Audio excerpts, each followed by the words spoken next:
पोटाला थंडावा, मनाला तृप्ती आणि भरपूर ऊर्जा देणारा आषाढी एकादशीच्या उपवासाचा फराळ.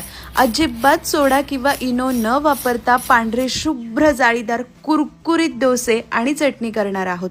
इतकं परफेक्ट प्रमाण आहे की डोसा 2 बोटांनी तोडला तरी सहज तुटतो. अजिबात चिवट वातड होत नाही. चला, हे उपवासाचे डोसे चिवट वातड होऊ नये म्हणून बॅटर इतकं छान जाळीदार आणि परफेक्ट असायला हवं. बॅटर कसं करायचं ते पाहूया. एखादी वाटी किंवा कप सेट करा. त्याच वाटीने बरोबर 1.5 वाटी म्हणजे 1 वाटी आणि अर्धी वाटी इतकी भगर घेतली. हिला वरई सुद्धा म्हणतात किंवा उपवासाचा तांदूळही म्हणतात. त्यामध्ये सारख्याच वाटीने अर्धी वाटी साबुदाणा घालायचा. वरई आणि साबुदाणा स्वच्छ निवडून घेतलेला आहे. प्रमाण व्यवस्थित घ्यायचं म्हणजे डोसे परफेक्ट होतात.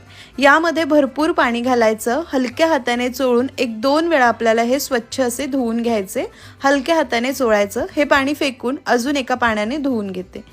वरई आणि साबुदाणा स्वच्छ धुवून घेतला. भरपूर पाणी घालायचं आणि 5 ते 6 तास झाकून भिजण्यासाठी बाजूला ठेवायचं. दुपारी भिजवलं होतं. संध्याकाळी वरई आणि साबुदाणा परफेक्ट भिजलेला आहे. बॅटर तयार करून घ्यायचंय. बॅटर करताना हे भिजवलेला वरई आणि साबुदाणा मिक्सर जारमध्ये काढायचा. शक्यतो त्यामध्ये पाणी जाऊ देऊ नका. हवं असलं तर चाळणीवर 5 मिनिटं निथळून मग वाटा. ज्या वाटीने साहित्य मोजलं होतं त्याच वाटीने मोजून अर्धी वाटी इथे दही घेतलेलं आहे. दही घातलं की हे बॅटर छान फर्मेंट होतं. आता हे आपण छान नेहमीचं डोस्यांचं वाटतो तसंच वाटून घ्यायचं आहे. मला पाणी घालण्याची गरज वाटली नाही कारण साबुदाणा आणि वरईने छान पाणी शोषलेलं असतं. आपण दहीसुद्धा घालतो. गरज वाटली तर थोडंसं पाणी घाला पण खूप सैल करू नका. छान हे वाटून घेतलेलं आहे. पांढरं शुभ्र मस्त बॅटर झालंय.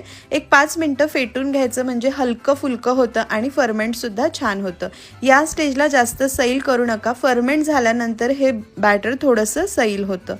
व्यवस्थित फेटून घेतलं. झाकून रात्रभर फर्मेंट व्हायला बाजूला ठेव.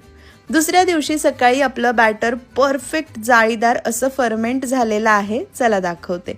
तुम्ही सुद्धा आषाढी एकादशीच्या आदल्या दिवशी बॅटर करायला घ्या. रात्री मुरवायला ठेवा म्हणजे उपवासा दिवशी तुम्हाला छान डोसे करता येईल.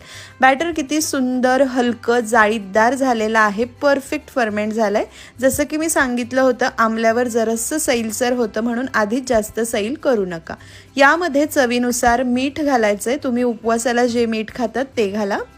व्यवस्थित मिक्स करून घ्या. कन्सिस्टन्सी परफेक्ट आहे. पाणी वगैरे घालण्याची गरज नाही.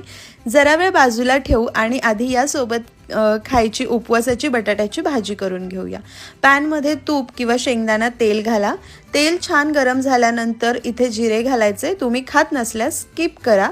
जिरे छान फुलल्यानंतर आलं आणि मिरची मी अगदी बारीक चिरून घेतलेला आहे किंवा मिक्सरला भरड करून घ्या.